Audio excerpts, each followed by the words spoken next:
বঞ্চিত, তবে তারা ব্যতীত ইল্লাল্লাযীনা আমানু, যারা ঈমান এনেছে, ওয়া আমিলুস সলিহাত, এবং যারা সৎ কাজ করেছে, ওয়া তাওয়াসাউ বিল হক, যারা হকের দাওয়াত দিয়েছে, ওয়া তাওয়াসাউ বিস সবর, যারা ধৈর্য ধারণ করেছে এবং যারা ধৈর্যের দাওয়াত দিয়েছে। এই 4 শ্রেণীর মানুষ ছাড়া পৃথিবীতে যতগুলো মানুষ রয়েছে সবগুলো মানুষ ক্ষতির মধ্যে ডুবে গেছে। জোরে বলি আল্লাহু আকবার। সেই সময়টা ছিল আসরের সময়। আবু বকর রাদিয়াল্লাহু তাআলা আনহুর এই কথা আল্লাহ রাব্বুল আলামিনের কাছে এত ভালো লাগলো। আল্লাহ রাব্বুল আলামিন জিবরাইল আমিনকে ডাক দিল, জিবরিল কোথায় রে তুমি? হযরত আবু বকর এই মুহূর্তে পাথরের উপর উঠে গিলা ইবনে উসাইদকে কিছু কথা বলেছে রে, এটা আমার কাছে এত ভালো লেগেছে রে জিবরিল। আবু বকর রাদিয়াল্লাহু তাআলা আনহুর কথাগুলো নিবা, তার কথার শুরুতে একটা শব্দ অ্যাড করে দিবা, একটা শব্দ যোগ করে দিবা, ওয়াল আস শব্দটা যোগ করে দিয়ে একটা সূরা আকারে নবীজির কাছে নাজিল করে দাও। সূরা নাজিল হয়ে গেল। আল্লাহর নবী সাহাবীদেরকে এই সূরা শোনা শুরু করে দিলেন। সাহাবীরা একজন আরেকজনকে সূরা শোনায়। দেখা হলে আসসালামু আলাইকুম ওয়া রাহমাতুল্লাহ, এটা বলার সাথে সাথেই দুইজন সাহাবী যখন দেখা হইতো, একজন আরেকজনকে যতক্ষণ পর্যন্ত বলতো না, যতক্ষণ পর্যন্ত শুনতো না, ততক্ষণ পর্যন্ত দুইজন সাহাবীর মধ্যে কেউ আলাদা হতো না। জোরে বলি সুবহানাল্লাহ। এই সেই সূরা আসর। সেই সূরা আসর সম্পর্কে একটু আমরা আলোচনা শুনবো ইনশাআল্লাহ। আল্লাহ আমাকে আলোচনা করার, আপনাদেরকে শোনার, উভয়কে মানার এবং আল্লাহ যেন জান্নাতে কবুল করেন। সকলে বলে আল্লাহুম্মা আমিন। এখন আসুন, আল্লাহ রাব্বুল আলামিন এই সূরার শুরুতে ওয়াল আসর শব্দটা লাগালেন কেন?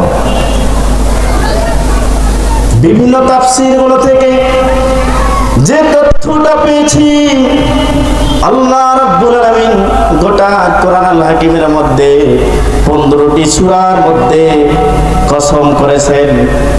যেমন আল্লাহ রাব্বুল আলামিন বলেন ওয়াদ-দুহা, আল্লাহ এখানে দ্বিপ্রহরের কসম করেছেন। তারপরে আল্লাহ বলেন ওয়াল-লাইল, আল্লাহু আকবার বলেন। আল্লাহ এখানে রাতের কসম করেছেন। আল্লাহ বলেন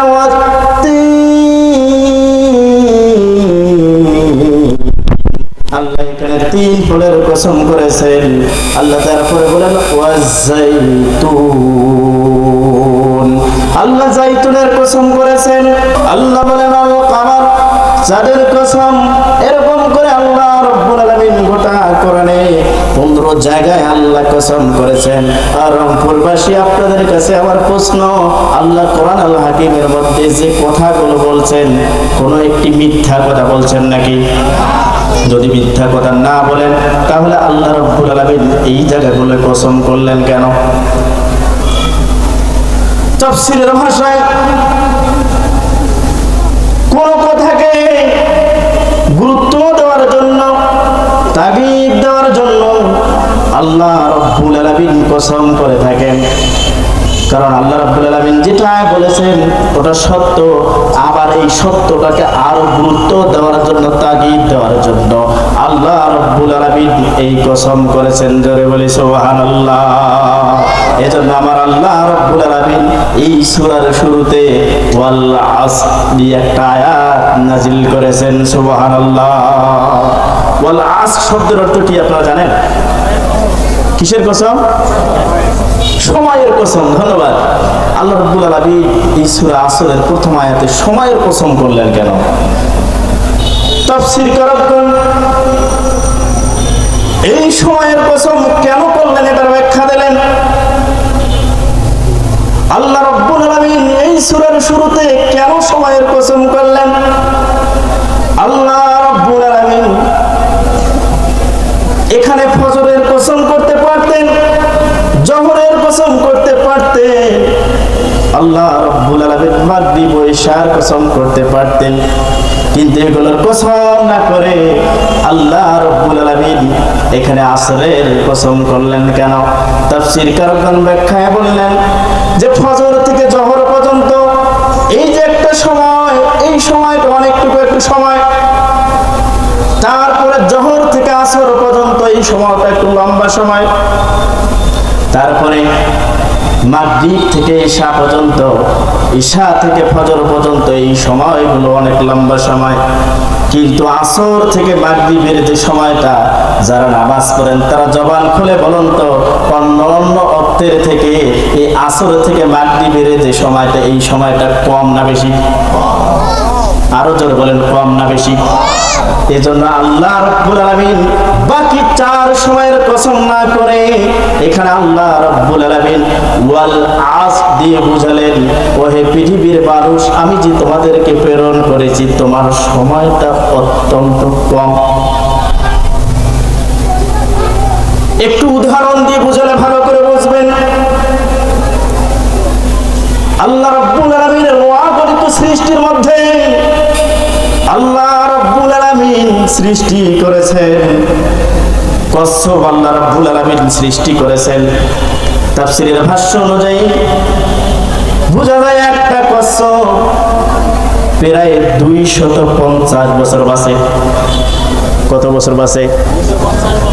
একটা কচ্ছপ বাঁচে 250 বছর প্রায়। আপনারা রংপুরের মানুষ হয়তো বা গুইসাপ চেনেন। এই গুইসাপ চেনেন আপনারা? গুইসাপ চেনেন? একটা গুইসাপ বাঁচে প্রায় 750 বছর। কয় বছর? একটা গুইসাপ বাঁচে প্রায় 750 বছর, আর একটা কচ্ছপ বাঁচে প্রায় 250 বছর। এখন আপনাকে আমি জিজ্ঞাসা করব, আপনার বাবা কি বেঁচে আছে নাকি? হ্যাঁ, আপনার বাবা কত বছর বেঁচে ছিল? কত বছর? 70 বছর। আপনার দাদা কত বছর বেঁচে ছিল বলতে পারবেন? হ্যাঁ, মনে করেন 100 বছর। এখানে আমি যে প্রত্যেকটি মানুষকে জিজ্ঞাসা করি আপনার বাবা কত বছর বেঁচে ছিল, আপনারা অনেকে বললেন 50 বছর বলবেন, 60 বছর বলবেন, 70 বছর বলবেন। যদি বলি আপনার দাদা কত বছর বেঁচে ছিল? 84 বছর। 84 বছর। তাহলে 100 বছর খুব কম মানুষই বলবেন। প্রিয় ভাইরা, আপনাদের কাছে আমার প্রশ্ন, একটা গুইসাপ বাঁচে 750 বছর, একটা কচ্ছপ বাঁচে 250 বছর, আপনি বাঁচেন 50 বছর, 60 বছর, বাবা বেঁচেছে 100 বছর, দাদা বাঁচে 60 থেকে 70, 80 বছর। তাহলে অন্য সৃষ্টিগুলোর থেকে আল্লাহ যে আমাদেরকে মানুষ সৃষ্টি করলেন, অন্য জীব, অন্য প্রাণীর থেকে আমাদের হায়াত কম না বেশি? আওয়াজ দিয়ে বলতে হবে, কম না বেশি? এজন্য আমার আল্লাহ রাব্বুল আলামিন এই সূরার শুরুতে ওয়াল আসর শব্দটা অ্যাড করেছেন। জোরে বলি সুবহানাল্লাহ, আরো জোরে বলুন না সুবহানাল্লাহ। তাহলে ওয়াল আসর দিয়ে আল্লাহ রাব্বুল আলামিন কসম করলেন, ওয়াল আসর সময়ের কসম। প্রিয় ভাইরা, খুব গুরুত্ব সহকারে মনোযোগ দিয়ে আজকের আলোচনা শুনবেন। আজকের এই সূরাটার আমল যদি করতে পারেন, ইমাম শাফি বলছেন এই সূরাটায় জান্নাতে নিয়ে যাওয়ার জন্য যথেষ্ট হয়ে যাবে। সুবহানাল্লাহ। তারপরে আল্লাহ রাব্বুল আলামিন বলেন, ইন্নাল ইনসানা লাফি খুসর, নিশ্চয় প্রত্যেকটি মানুষ তোমরা ক্ষতির মধ্যে নিমজ্জিত, ক্ষতির মধ্যে ডুবে গেছে। তবে 4 কোয়ালিটির মানুষ ছাড়া, 4 কোয়ালিটির মানুষকে আল্লাহ রাব্বুল আলামিন জানিয়ে দিলেন, ইল্লাল্লাযীনা আমানু, ইল্লা মানে ব্যতীত, আমানু যারা ঈমান এনেছে। এখন ঈমান কারে বলে, একটু ঈমান সম্পর্কে আপনাদের সামনে আলোচনা করব। ঈমান কারে বলে? ঈমান, হামজা, মিম, নুন, এই 3টি হরফ ঈমান। ঈমান শব্দের অর্থ হলো শান্তি, ঈমান শব্দের অর্থ হলো নিরাপত্তা, ঈমান শব্দের অর্থ হলো আস্থা, ঈমান শব্দের অর্থ হলো বিশ্বস্ততা। 395 হিজরি আবুল হুসাইন রাদিয়াল্লাহু তাআলা আনহু তিনি ঈমান শব্দের অর্থ লিখেছেন যে ঈমান শব্দের অর্থ হলো দৃঢ় বিশ্বাস, ঈমান শব্দের অর্থ হলো মজবুত বিশ্বাস। সাহাবীরা আল্লাহর নবী সাল্লাল্লাহু আলাইহি ওয়াসাল্লামকে জিজ্ঞাসা করলেন, ইয়া রাসূলুল্লাহ, ইয়া হাবিবাল্লাহ, আখবিরনি আনিল ঈমান। আল্লাহর নবী ঈমান কারে বলে আমাদেরকে একটু জানিয়ে দেন। আল্লাহর নবী জবাবে বলেন, ঈমান তো হলো ওই জিনিসগুলো। আল্লাহর নবী 1 নম্বর পয়েন্টে বলেন, তুমিনু বিল্লাহ। আল্লাহু আকবার। 1 নম্বর হলো ঈমান হলো ওই জিনিস, 1 নম্বরে আল্লাহর প্রতি বিশ্বাস স্থাপন করা। 1 নম্বর কি? আল্লাহর প্রতি বিশ্বাস স্থাপন করা। 2 নম্বরে আল্লাহর নবী বলেন, ওয়া